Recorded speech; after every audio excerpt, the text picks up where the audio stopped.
Like, I didn't even know that being an astrologer was a career.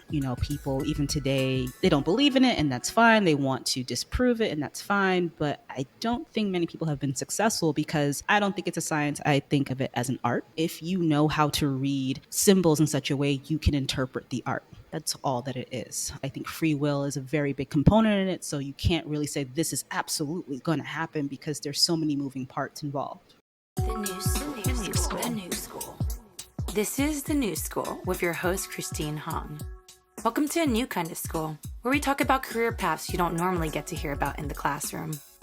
Every episode, I talk to someone with an interesting life path and learn about how they got to where they are today. Hey guys, happy Monday! I'm your host, Christine Hong, and we have such an interesting guest for you today. The truly wonderful, kind, and thoughtful Janelle Belgrave, who lives as a professional astrologer. She's been featured in multiple publications, including New York Magazine and Refinery 29, who has dubbed her as one of our favorite astrologers.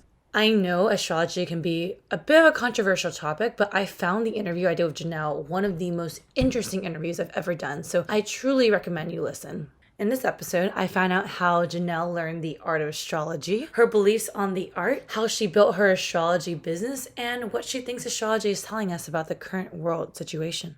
Unfortunately, there were some technical difficulties during the recording of this interview, so please forgive some of the sound quality, but the guest herself and the interview is so amazing, I'm sure you'll still enjoy it a lot. All right, let's get started. I'm just curious, how did you start learning about astrology? How'd you get into that? I think I got into astrology probably late elementary school, going into middle school. So I always liked astrology or horoscopes in the back of the newspaper. Anytime we would go to the library or the bookstore, I would always find myself in the occult section, as it is or was or still is called. And I was just very curious about those things for some reason. I think I was just born with it, more or less. And then the internet happened.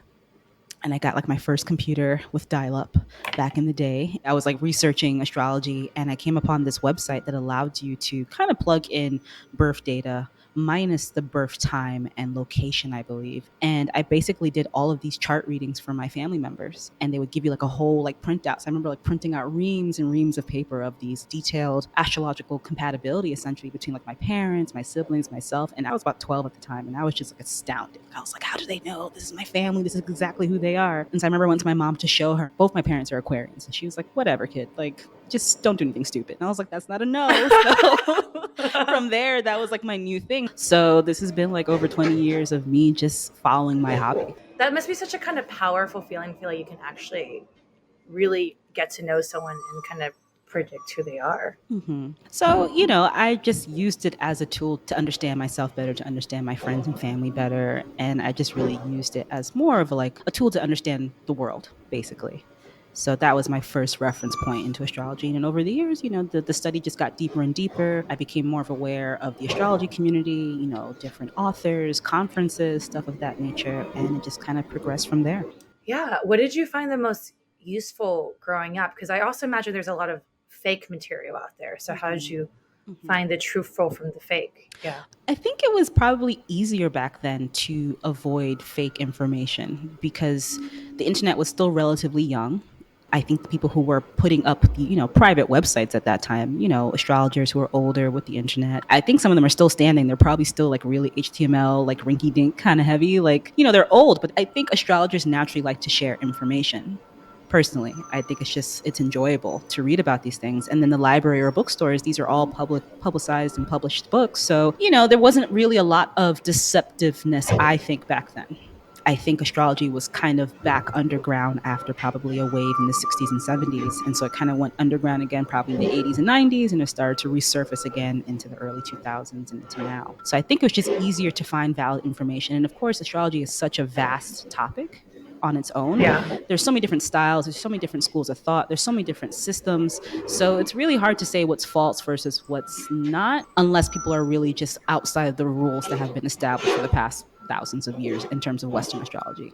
Yeah, were there horoscopes back then? Was that popular? I would think 20th century, is when they became popular. When I was middle school, the places that you would find horoscopes were in the back of the newspaper, right? or that Yeah. was basically the only place. Or if you were a big name astrologer and you had a website that you would post your horoscopes on. I lost interest in them fairly soon after discovering books and, different websites because it wasn't giving you that much information. It was very generalized. It wasn't specific to you. So I found a lot more enjoyment out of research versus just horoscope. I hope people know that horoscopes are a fairly limited way of using astrology, right? Because what astrologers who are writing this typically are doing, we're just looking at the rising sign and placing planets around the chart that way to give us an analysis. But that is not specific to hundreds of thousands of Aries or Taurus or Cancers. Like it's just supposed to be a draft or overview, a brief idea. And it may not apply to you because you might have a completely different rising sign than your sun sign, for example.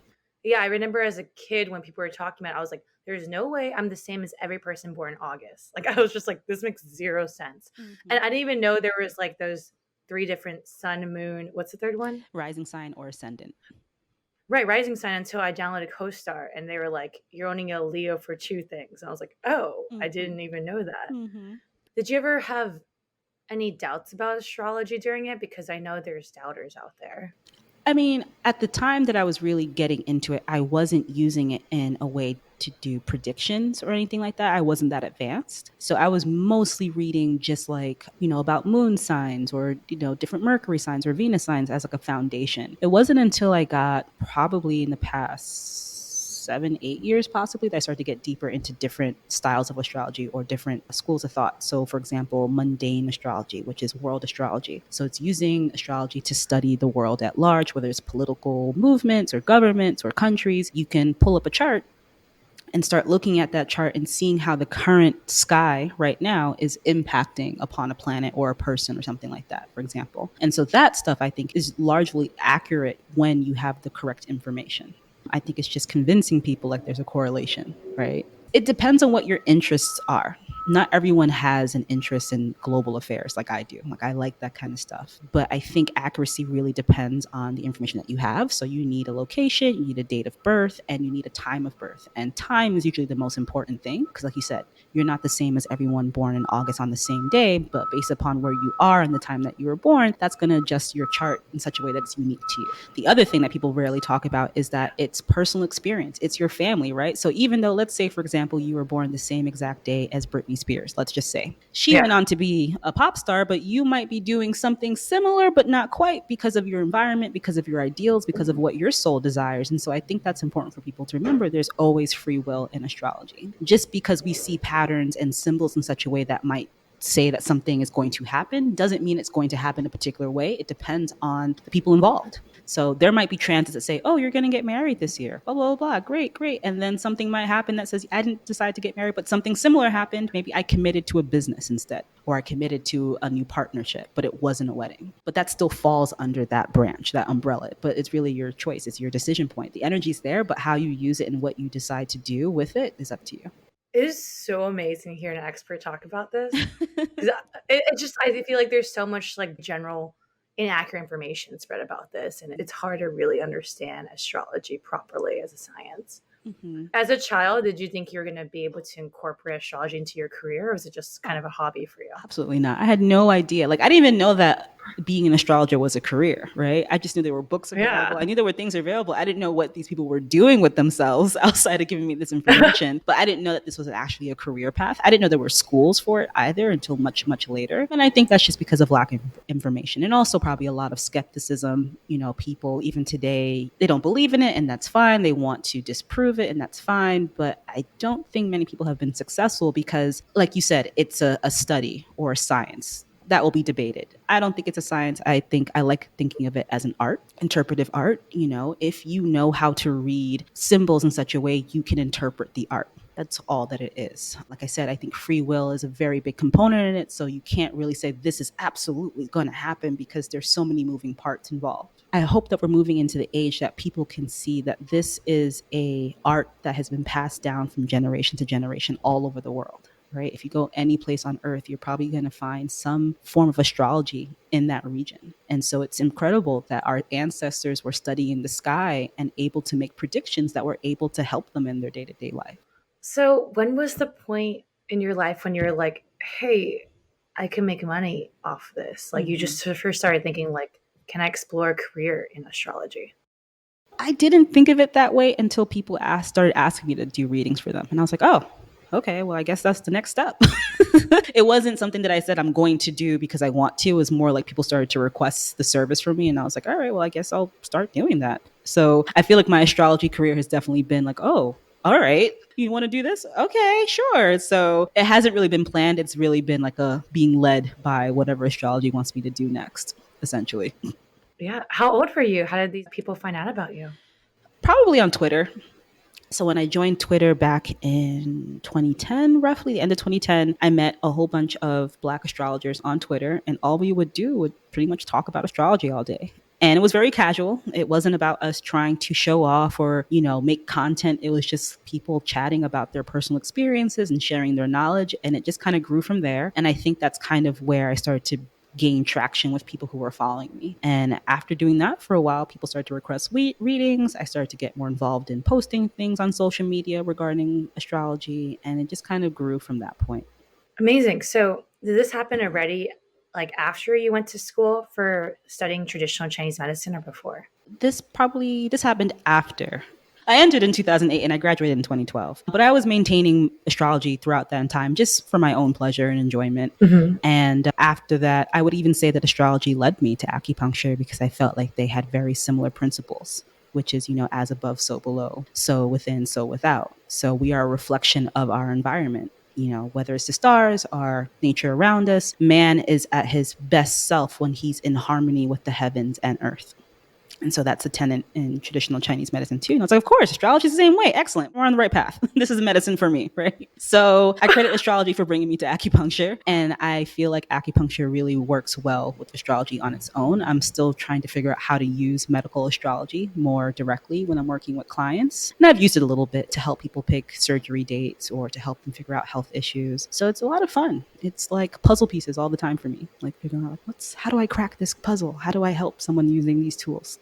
How did astrology lead you to acupuncture, and how did you decide to study it full time in school? I think I would say astrology brought me to acupuncture because I was already open minded about alternative medicine, essentially, or alternative schools of thought. So, because I had been involved with astrology for at least, gosh, at that point, 12, 15 years, it was a very easy transition for my mind to make between astrology and acupuncture, or traditional Chinese medicine. Because, like I said, the philosophies are very different. You are existing in a bubble, and if you are able to maintain a balance with that bubble, you feel good, right? Like everyone feels good when they're living their life purpose.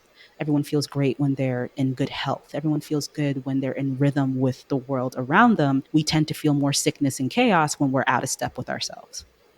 And so I feel like that's the same idea that follows through astrology and traditional Chinese medicine. How you heal things is by moving toward where the balance is necessary. Are there any techniques you use to assist with your astrology besides acupuncture? Just a lot of reading. It's a lot of reading. It's a lot of research. It's being curious. I have a ton of books, both physical books, books online, constantly talking to people, talking to other astrologers, keeping up with their blogs or podcasts, because it's never a study that ever slows down, right? Like you're always tracking the sky. You're always looking at what's happening and seeing how it's manifesting here on Earth. So we are living through some pretty crazy times right now. And it's interesting and fun and also scary to watch it through an astrological lens because you can see things coming ahead of time. And when you see what's coming and the energy is not going to be easy, it's really hard to tell people, oh, it's going to get better, guys, when it's not going to get better anytime soon. And you have to mentally prep people for that. Living in this age where the esoteric and the occult is very popular, we have a lot of prosperity gospel and law of attraction and things like that, which is fine, but it's also kind of taken on a life of its own where it's almost as if people want to ignore what's happening in the world if they just say their affirmations. Like that's going to protect them almost. Like if I just chant about this enough, it's going to bypass me. And I'm like, that's not how astrology works. That's not what anything works. That's not how any esoteric system works. But I think as, things become mainstream, there's a lot of wisdom that gets dropped out in, for probably the necessary purpose of making money off of things. So you kind of scrub out the rough stuff to make it more palatable. And so I think astrologers spend a lot of time telling people like, no, you can't bypass the hard stuff here. That's not how things work in any realm of any universe, especially not this one. Yeah, that reminds me a lot of kind of like, do you know Brene Brown's like Power of Vulnerability? Mm-hmm. Yeah, she's Okay, great. She's big also, I think fan. she's a sad Scorpio. And I remember looking at her chart like, that's so great. She's doing her chart. Yeah, because Hmm. I think I'm definitely one of those affirmation people. It just kind of keeps me from getting stressed. And during the pandemic with quarantine, my gut instinct is to just focus on working my podcast and my app right now and just ignore everything else because it just makes me unhappy. But Hmm. I think, as she says, you can't have really good times without really bad times. So you need to find a way to incorporate it in. If you have Yeah. advice for me, I would love to hear it. Yeah. I always think about that season, to every season, turn, turn, turn. There is a reason. Yeah. So there are seasons for everything. And that's the nice thing about astrology is that you can track those seasons and you can see them ahead of time. You can prep for them. And so my dream is that one day astrologers will be working more directly with different departments in the world at large, whether it's government or medicine or, whatever, planting crops, whatever it is, because it's the information that's valuable. It's just like, well, if I could have told the US government, like, yeah, you should really prepare for an economic downturn and you should really prepare for right wing nationalism to rise and all that ahead of time. And if they had acted upon it, maybe we'd be in a very different position. But that would require people to open up their minds and trust and learn something new, right? Imagine telling government officials, you have to learn some astrology. They wouldn't do it. But if they did, they might find that there's a lot that they can use. Were you able to project the dark times happening this year? Did you sense it anywhere? I did write a piece for Dope Magazine last spring talking about quite a few of the things that are happening right now. And I did attribute it to a different planet, to Uranus. And the reason why I did that, I did kind of predict the financial downturn, issues with the Green New Deal, food shortages that we're probably going to see coming up pretty soon, the nationalism. And the reason why I was able to do that is because if you track Uranus in Taurus, which is the sign that it is in right now, it's only in a particular sign every 84 years or so. So if you look back 84 years ago, what was happening? Oh, the Great Depression was happening. Oh, World War II was about to kick off. Oh, Nazis were becoming big. Oh, there was a Great Dust Bowl. Oh, like I was just like looking at that, like, okay, well, 80 years ago, that's what happened. So let me just warn people it could happen again. And Yeah. basically, it's pretty much all happened since. It's so crazy how history repeats itself and us as humans never really learn from Mm-hmm. the past. Well, that's what astrology is a great tool for. Like you can look at that tool and say, let's go backwards or let's go forwards, right? Because the planets are spinning in a cycle. They're, moving in a particular way that we can always look forward or backwards no matter what. Unless, a meteor Yeah. knocks Mars out. I don't know. Something crazy would really have to disrupt the system for things to suddenly not make sense anymore. But with that in mind, you can use it. I always consider the heavens like a cosmic record keeper. And if you know Yeah. which record you're looking for, you can pull it out and say, let's see what happened that time. It gives us some information and signs as what we can expect now. And if you get ahead of that, you can prevent a lot of stuff or at least change the course of history, right? You majored in traditional Chinese medicine in college. So, how did you start finding work out of college? So traditional Chinese medicine was my graduate studies. I did undergraduate upstate New York in Syracuse. So I finished my undergrad and I was like, I thought I was going to be a marriage and sex therapist. And then I got to my last year and I was like, I'm tired of listening to people. I'm tired of talking to people. I want to do healing that's more hands-on. And so that's why I started looking around for different modalities. And eventually I landed upon acupuncture. But it was pretty easy because my undergrad courses were pretty much therapy or counseling-esque. So it was pretty easy transition to move into medicine or at least alternative medicine because I already had therapy. I added on medicine. I already had astrology. So it just felt like they were all natural fit. So after school finished, it wasn't easy because this was still post economic downturn. I graduated in 2012. So around that time, there wasn't, for me at least, a lot of positions. So it was a lot of doing a lot of kind of part-time positions doing acupuncture, but I was very committed to keeping it. Like I was like, I just studied for 4 years, a lot of trauma, a lot of drama, a lot of debt. I'm keeping this degree and I'm using it no matter Yeah. what. So that's what I did. Whatever jobs I can get my hands on doing acupuncture, that's what I did. And then I also started to build astrology alongside of it. How did you get there? Like, how did you start your business so above? Again, it's just like everything just kind of fell into place. I was like, well, maybe I should get a website since I'm doing all these charts. It was just always like a response to whatever was Yeah. happening. It was never like, yeah, I got a plan and I'm just going to do it. I wish I was that person, but it's literally like me being like, all right, universe, I guess you're going to take me down this path and I'm just going to say yes or no when necessary. And that has pretty much been my journey ever since then.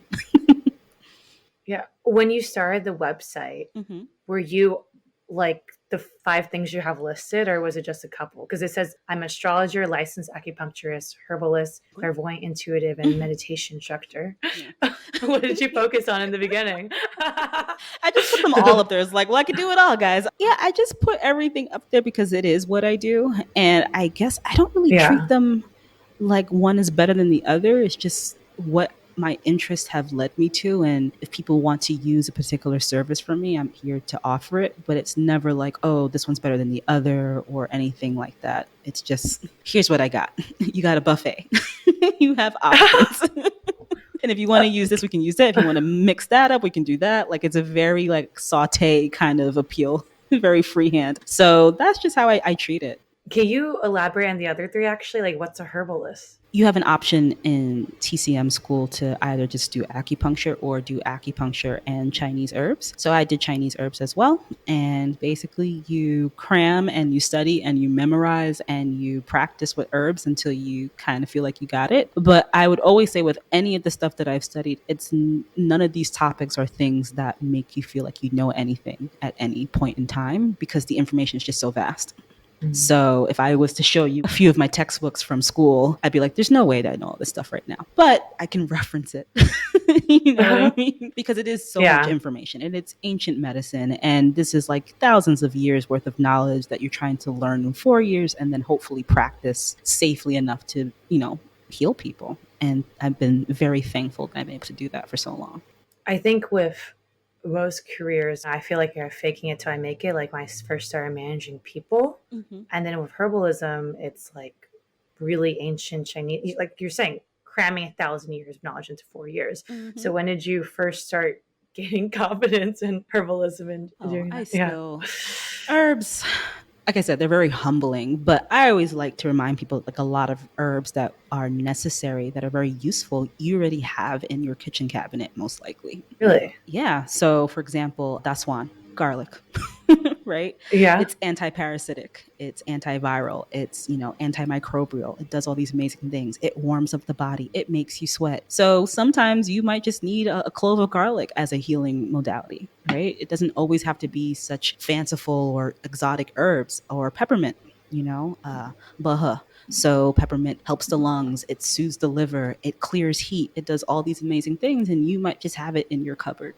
I like the idea of people using food as medicine, and a lot of herbal medicine is just that food that you already know, you already eat, but you don't necessarily think it's doing anything for you beyond making you feel full. What's a clairvoyant intuitive? When I was in grad school, I met someone who was teaching people how to hone their intuition. And I'd always felt I was very sensitive, pretty much all my life. I would just know things or sense things about people, dreams, all sorts of crazy stuff. So I thought maybe I should at least attempt to learn a technique that will help me to control that a little bit better. So basically, it is a study or a meditation practice that allows you to visualize more clearly or practice your visualization. And so that's what clairvoyance or clairaudience or clairsentience or clairgnosis is like you using your heightened senses to perceive information that may not be available to you using your regular five senses. So I always tell people, when you close your eyes and you try to imagine someone that you know, how does it show up for you?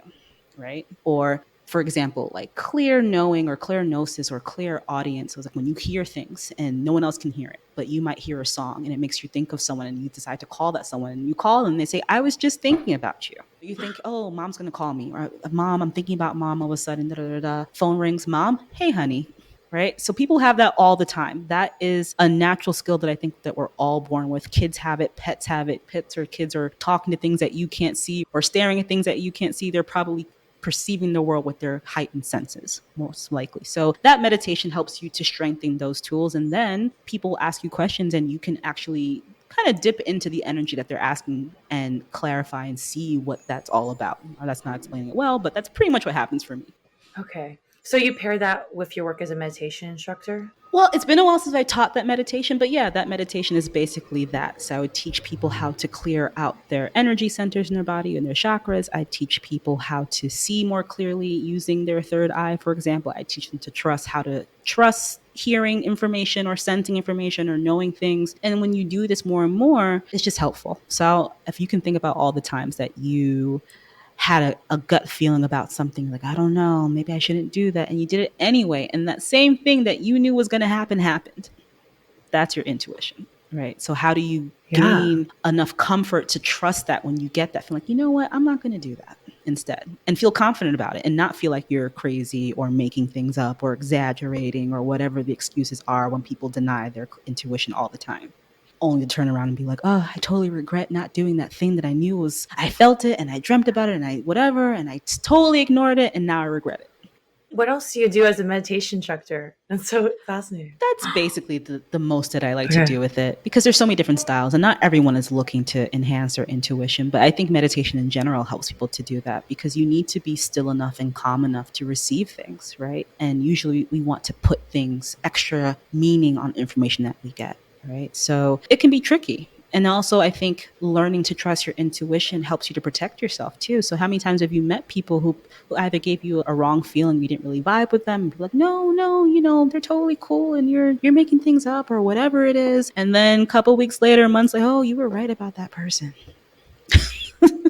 right? I've actually been the odd one out with my friend group, usually where I'm like, I don't like that person. I don't want to hang Mm-hmm. out with them. They're like, oh, it's Exactly. fine. They're great. Mm-hmm. 6 months later, though, I would love your advice on meditation because I've tried Calm and stuff and Headspace, and I cannot get my brain to sit still. Yeah. Yeah, so that style of meditation would probably help you because it's very active. It's not asking you to shut down your mind or quiet it down. It's actually asking you engage it. Look at things, make things up, create images, play in your imagination because your imagination is probably one of your most powerful tools that you have. But from a very young age, what are we told? Oh, it's just your imagination. Don't believe in it.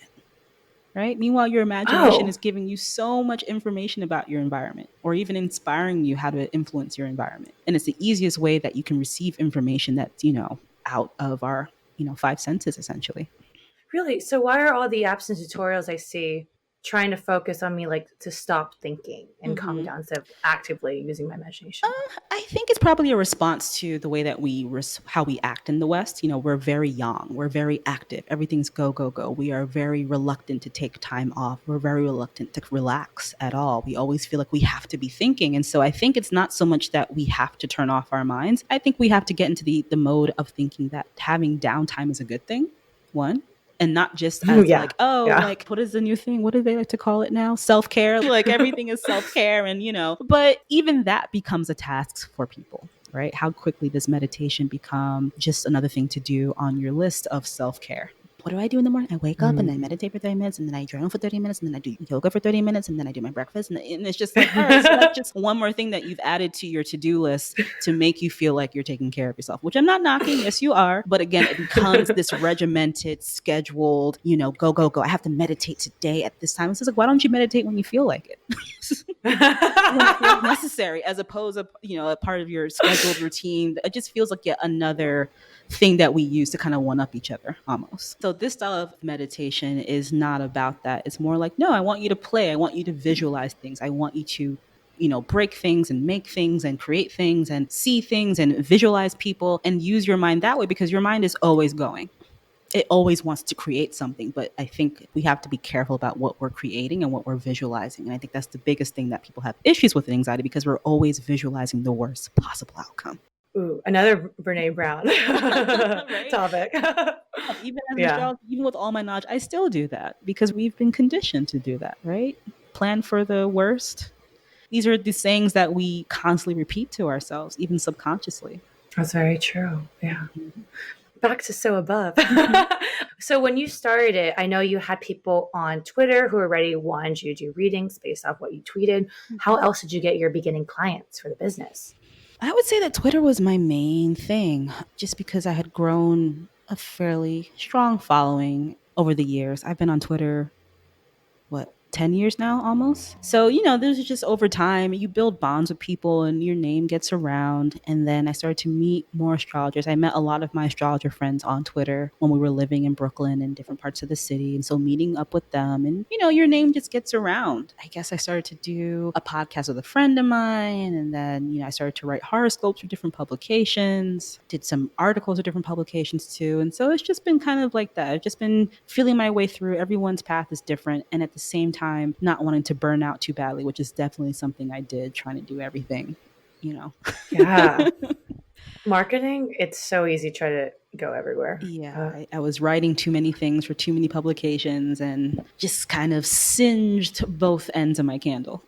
Did the publications that come from Twitter, basically? I think so. Or word of mouth. Other astrologers like, hey, they're looking for someone to write horoscopes here. I'm going to send your name through. So there's a fairly good internal networking system, I think, with astrologers, Yeah. especially that are like, hey, I don't want to do it if you might like it, if you know someone else, or people are fairly helpful in that regard. Right, because I even read that Refinery 29 article. They're like, by the way, quoting Janelle Belgrave, our favorite astrologist. Yeah, just through word of mouth. That's cool. Mhm. I think it's amazing because you were just developing this strong network gradually, which is more sustainably, just because you loved astrology, not because you had any business motives at the time. Did you have a strategy for Twitter, or did that just naturally come from you posting and talking to people? Just posting and talking to people. And I think that's, for Yeah. me personally, one of the best ways to build an audience is just be yourself. I know that's so cliche. Wow. But But true. But it's true. true because, if I don't feel like talking, I don't talk. If I don't have anything I want to say, I don't say. But if there is something I want to say, I try to be as honest and truthful and authentic as I can be. And I just find that I try to avoid being anything that I'm not because I can't sustain that. I'm not an actress. I'm not the strong enough person to do that, to be, a persona on top of whoever I am, because it's just so much effort, I think. So I just try to keep it as real and, try to honor that as much as possible. I really liked your episode with Samuel F. Reynolds, by the way. I took a Oh, listen. yeah, Sam was great. Sam is Yeah. actually one of my really good friends. And because of him, so many things in my life started. Actually, he was one of the first people that I met on Twitter. And that's how we became friends, talking about astrology. Yeah. He's very opinion, but like he made me think about so many things, like the diversity of astrologists I never Mhm. thought about. Yeah. Like the lack of racial diversity. Yeah, and Uh, that can be yeah. challenging for sure. Because you want people who can resonate or understand your experience, even beyond the stars. It's just like, I still have to speak to your experience as a person of color living on this earth, right? So if I'm telling you, oh, this pandemic is not going to hurt you or your economics are going to be fine, but you're living as a woman of color in the United States of America, that may not be the best thing I can say to you because that's probably not true. So how do you make way for that? I would love to see more Black and brown astrologers because you need people to be able to see your experience and be able to recognize it and acknowledge it as real. So I'm kind of curious, when you started your business, so above, what kind of clients were you getting in the beginning? Mm-hmm. Like what kind of things were you treating mainly for them? A lot of clients, mainly women. Women are probably the most active in either acupuncture or even astrology. I think women are more likely to reach out for healing or advice or just guidance of any kind for help. Regardless, I would say my business has been 95% women. And they're usually looking, some people come in for, romance advice. They're looking to get married. I've had a couple of wedding date readings where people are like, can you compare wedding dates? People always pick what they want, regardless of what you tell them. They're going to pick the date they want, and it's fine. It's totally fine because what we always say, like, you're going to pick the chart that's the most appropriate for you and your partner, even without our influence, because you guys know on a soul level whatever it is that you need, and the wedding date will appear. It's fine. So it's fun when they're like, we're going to pick the exact opposite of you said. All right, fine. Good luck. Happy wedding. They just paid for your advice. They do. That's And I'm just like, all right, well, we just wanted a second opinion, but you're still going to go with what you want. That's totally fine. Let's see. Romance, career stuff is a big thing, trying to pick out, different paths. Should I go to school for this? Should I stick with this job? What's it looking like in terms of money? And sometimes you have to tell people, hey, it's a little bit tough right now, but here are some things we can do to mitigate that, or things that you can do to help yourself. Sometimes the timing is just not right. Oh, am I going to meet someone? Nope, not right now, but in the next couple of years, that might become a thing. This time, this is more the focus instead. I like it because it allows you to be very honest. And a lot of times people are just like, you're just confirming what I knew. I'm like, yeah, I know. Astrology is nice for that. It makes you feel acknowledged in your experience, because if you can read the symbols and say, that's exactly what I'm going through, I'm not going crazy, it makes people so much more calm because the assumption is, I think, a lot of people is Yeah. that you must be doing something wrong if your life is not working out. Versus I'll see a chart and be like, no, it's just the timing and the things right now. You're having a down season. You're going to be fine. It's not your fault. And I think that's the thing that we're dealing with a lot in our tech fantasy world, is that we always think that life is supposed to be on an upswing. And if it's not on an upswing, that must be your fault. Yeah, like your life shouldn't be like the stock market. Yeah, it's just like, well, why don't you have it together? How did you not see this coming? Or why didn't you plan it? So maybe it's just a difficult time in your life. We all have that, but I think we're coming into this place where people don't expect that or don't want it or think they don't deserve it. I'm just like, it's not about deserving. It is what it is. So we can't have this Interesting. sanitized way of like living our life like a movie, like, and there's only the good points and we always overcome the bad points and it's easy. It's just like, when did life become that way? When did that become the expectation? While you were developing your business, were there any struggles on the way, and how did you even supplement the income in the beginning? I would say it's always a struggle. Just because me personally, I'm not the kind of person who's looking to make a ton of money doing this. Like, it's really service oriented for me. I just want to have my needs met and a little bit extra. Like, I'm not trying to become the next, Oprah of astrology. Like, that's not my goal, because that comes with a lot of extra stuff that I just am not interested in, especially all the attention and people demanding. It's just like, I just want to be of service and, keep it moving. So when things aren't, going as well as I think they should be, I'm like, all right, maybe it's a down season. Maybe I need to take some time away, because I've been studying astrology for so many years now. It's one thing that I don't want to be forced to break up with out of just like exhaustion. You know what I mean? You just get so tired Yeah. of something because it's kind of, the joy has been beaten out of it in a way. And I think that kind of happened when I burnt myself out, where I was just like, do I even love this anymore? Like, do I even want to do this anymore? When you're trying to reap all the money out of something, sometimes it kind of kills the soul out of it sometimes. I'm okay with going with the punches. I'm okay with building and learning as I go. I'm okay with not being the top astrologer in the world. Like, I'm okay with just being helpful to people as they need me, and not necessarily trying to like have the best business and be the most popular, because I feel like people rarely talk about all the downsides to that. You get all this attention and cash, great, but then, you're kind of out there to the whim of the internet and people are crazy.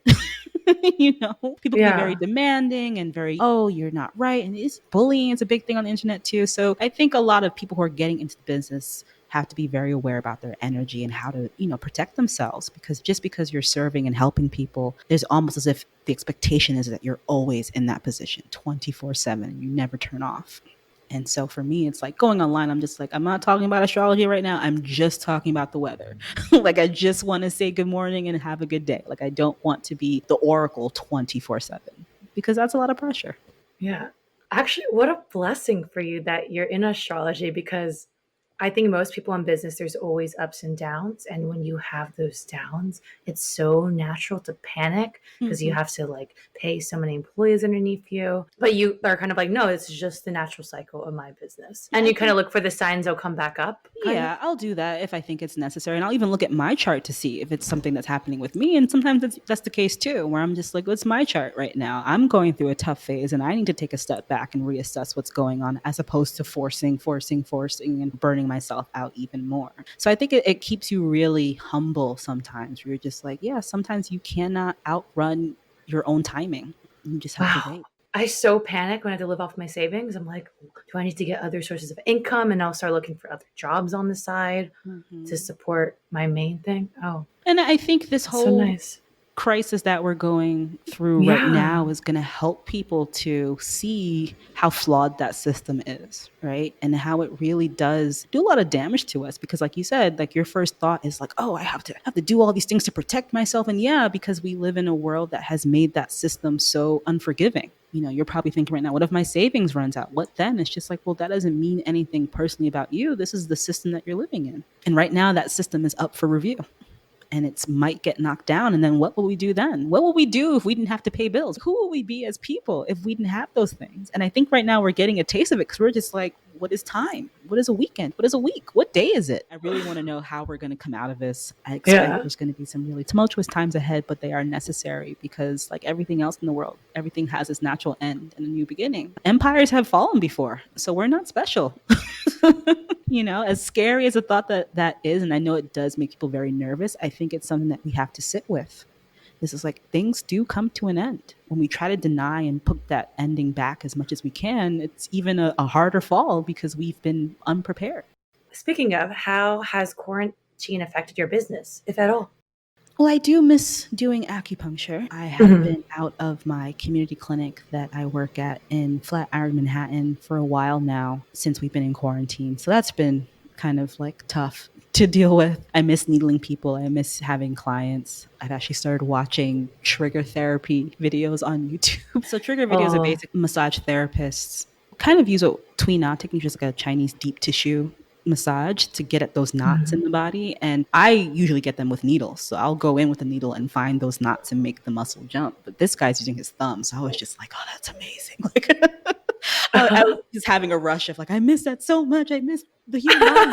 Um, but Don't we I all? know it was weird. I was like, I am such a weird person. Anyway, so actually, my business has actually started to pick up a little bit again through quarantine. I haven't really been advertising and promoting it, but people have been seeking me out looking for services for astrology, which is fine. That happens a lot during a crisis. People just want some clarity about Yeah. what's coming for them, what to expect, how to plan ahead, and so I'm always happy to do that. I've had a couple of clients, searching for what am I supposed to do, and I'm like, all right, let's figure it out. Let's look at your chart and let's talk about it. And they usually walk away being like, thank you so much. I'm like, great.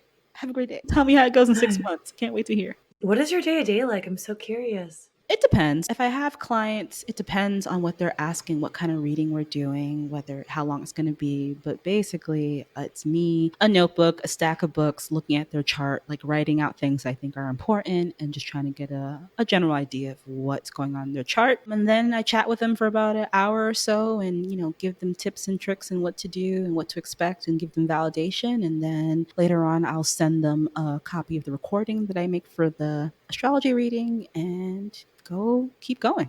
So it depends on the day.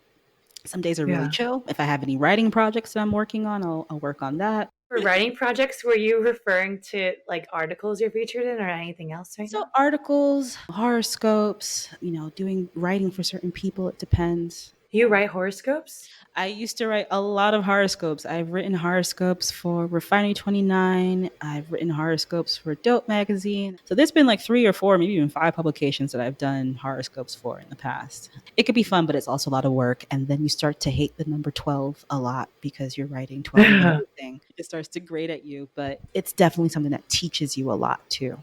I would say. At one point, I was writing monthlies and weeklies. I didn't do dailies, thank God, because I didn't think I could to do that. It was just too much for me. You're looking at a lot of information because I'm looking at charts, I'm looking at planets, I'm looking at different dates, and I'm just like trying to synthesize it Oh for my God. each of the 12 signs. So it's a lot of note taking, a Yeah. lot of drafting. Yeah. Do you think you're representative of the typical astrologist? I don't know. Astrologers are a very weird group. We're very unique. Everyone is different. Everyone has a very different style. Because I always tell people with astrology, you are interpreting the world through your own chart, more or less. Right. So I am a Sagittarius sun. I'm probably going to view things very differently, let's say, than an astrologer who's maybe a Gemini sun, right? Because our Hmm. worldview is influenced by our personal experience and our personal chart. So depending on, what kind of person you are, you're going to gravitate towards certain astrologers. And most times I find a lot with my clients, like when I pull up their chart, I see that the synastry or the way that our two charts interact, I can automatically see the similarities between our charts. Usually they'll have a planet on my planet or they'll have the same Hmm. rising. And it's like naturally people gravitate to what feels good to them. So depending on who you Yeah. like, you're going to get what you want from them because they resonate with you. Well, what's next for you, by the way? I have a book to write. Basically, it's just general astrology, I think, but I'm trying to figure out a way of writing it in a way that's not so dry. I just want it to be very personable. It is a daunting study, but it doesn't have to be. And I think I want it to be more welcoming for people. I want to use more storytelling to kind of illustrate how astrology can work in our day-to-day lives and how we see it everywhere. Like, I guess I'm just a really big nerd when it comes to astrology, but if I know what's happening in the sky and I see something, I was like, oh, look, because you just see it everywhere. You see how the symbols show up. It's almost like living in the matrix and reading all the code, just watching the code upload and like, yeah. And they're like, how do you see that? Like, you just start to recognize it. So I would love Gotcha. for people to be able to use astrology and, traditional Chinese medicine in a very day-to-day practical way. It doesn't have to be this magical, like, oh, because it's not. Like when I tell people what I do, I'm like, it's nothing magical about this. Like it's literally me, my books and, writing utensil and me deciphering stuff and like writing a lot and like trying to synthesize this information to make it more palatable. But anyone can do that if they're interested. It's just a matter of being curious. Yeah, like anything you Yeah. study, really. Yeah. I try not to get mad about naysayers. I'm just like, but you haven't even opened up a book. Like, how do you know? You don't even know. If I was to go to a courtroom and say, Your Honor, you don't know what you're talking about. If I've never even opened up a law book, I'd look crazy, right? It's just an opinion with skepticism. And I don't know if that's going to be very useful for us going forward in the future. Well, people started converting on evolution. We'll see. We'll see. We'll see. I don't know. I'm hopeful for the future, but I'm also very concerned for us around the world because it's going to be tough. It's not going to be easy the next couple of years. And I do want people to really sit with that and consider, well, what kind of free will would be necessary on a global scale to mitigate the worst of what could potentially happen? What do you mean by what kind of free will be necessary? So, like, what kind of free will action on humanity's part, right? So, one of my frustrations that I hear a lot with people is like, oh, that's just human nature. That's just what humans do. And I'm like, no, that's what humans choose to do. And that's what we've given each other a pass to do, right? But if it gets to the point where, like, you know what, we really have to stop genocide or, mass destruction, and people said we're going to hold out and act in a way that makes that clear, like that's the new way forward, what would that look like? Would it look like a lot of protests? Would it look like people boycotting things? Would it look like, there's so many different ways that that can present itself, but it's going to be a free will, active decision to do those things. It's not going to be this, oh, things just worked out. That's not going to be the case. It's going to be a No. very Yeah. active, intentional decision and action that's going to change things. It's not going to be the government just start to get it together. The governments at this point around the world, based upon the astrology, none of them are your friends right now. It's very few. So you have to keep these things in mind. It's going to come with human effort. There's no freebies this time around. What's the most difficult decision you had to make to fulfill your destiny? Probably just following my path, even though it's been rocky, even though it hasn't been easy, even though your parents say, don't you just want to get a regular 9 to 5? Or don't you just want to, And I'm like, no, it would be easier. But for me, I've always felt like if I did that, I would not commit. You know what I mean? And I know a lot of people who do that. It's totally fine if you have to get another job to make things work and what have you.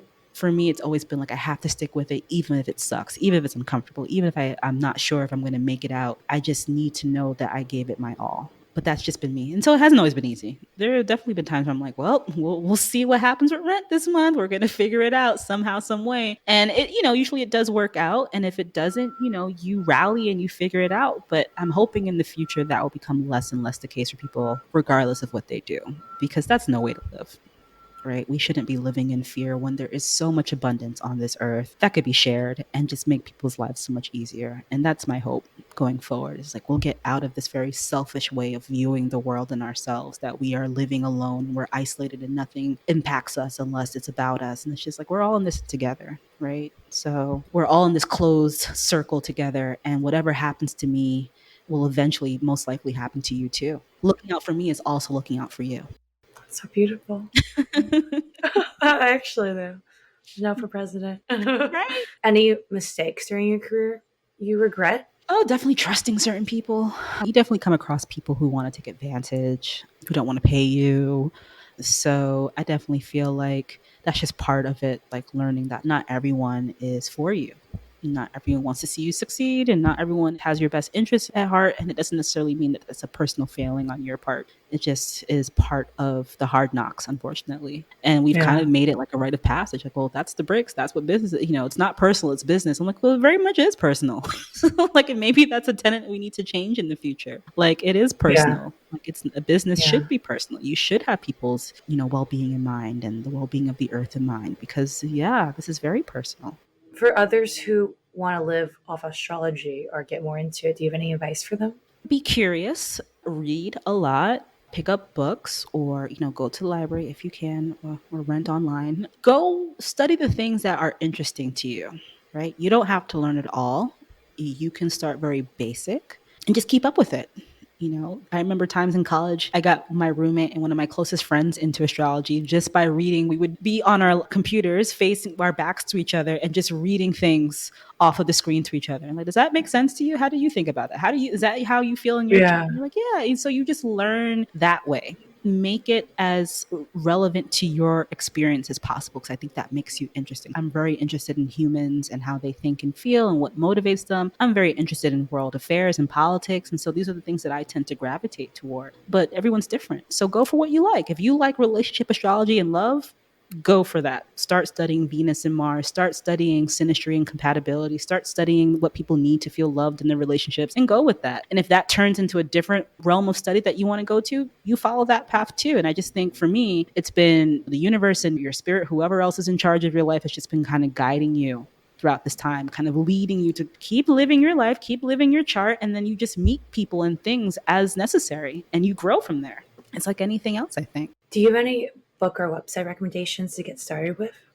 Astro.com or Astrodynes, but Astro.com is one of the first websites I think I ever used to pull up an astrology chart. It's been online for probably 20 years plus at this point. That's a great resource. There are a lot of different sites. I can't vouch for all of them because they all have their different flaws, but I think Astro.com is probably the best place to start. Cafe Astrology is another big one. Dark Pixie Astrology. So there are lots of different websites you can go to that have a lot of information to start from. I always recommend lots of books, surfing the internet, just go deep diving and see what pops up. Yeah. Cool. So we reached the end of our interview. I like to give my guests 60 seconds to pitch anything they want. Anything you want to pitch? Listen to my podcast, Stars on Fire, with me and my friend, Mecca Woods. We like to talk about politics and world events and all sorts of fun stuff using astrology. And, visit me at soabove.com if you want to get a reading or just chat. You can send me an email through there. And yeah, I would love to meet more people. Thank you so much for having me. Hey guys, hope you enjoyed our interview with the amazing Janelle Belgrave. I don't know about you, but my thoughts would sometimes go off on tangents during the interview because some things she said would get me thinking so hard about my life choices, how to balance everything in life properly, and the future of our current world. If you're curious about anything mentioned in the episode, we have links to everything in our show notes at thenewschoolpodcast.com/episodes. Stick around till the end to hear a sneak peek of next week's episode. To stay up to date on content, make sure to follow us on Instagram at The New School Podcast and on Twitter at The New School Pod. Be sure to subscribe wherever you get your podcasts, and if you rate and review us on Apple Podcasts, you can find your review on a future The New School episode. Do you feel like you or someone else would be an amazing guest on our show? If yes, please contact us on our website, thenewschoolpodcast.com/contact. Want your ultimate guide on how to turn your passions into a meaningful career? Subscribe to our weekly newsletter at thenewschoolpodcast.com. The New School with Christine Hong is produced by Jenny Snyder and Shristi Biani. Editing by Sydney Salk, John Simpson, and Joseph Cho. Video editing by Josh Stanley. Special thanks to our marketing team who help us spread our mission and put the New School name out there. Katie Osaki, Emma Borgerding, Giovanni Cortez, Cynthia Shao, Dina Che, and Marissa Wolfsheimer. Next week on the show, we've got Dr. David Schiffman, who is a marine biologist. This guy is so passionate about ocean conservation and sharks. And people are listening, as evidenced by his 50,000 followers on his Twitter handle, Why Sharks Matter. My favorite thing about being a scientist is sometimes, a few times a year, I get to be the first human ever anywhere in the world to know something because I'm the one who found it. And then the next part of my job is to tell everyone else what I found and why I think it's so cool. That never gets old. Come back next Monday to find out how David became a marine biologist, what his day-to-day is like, and his thoughts on Shark Week. All right, guys, have a great day. Try something new today.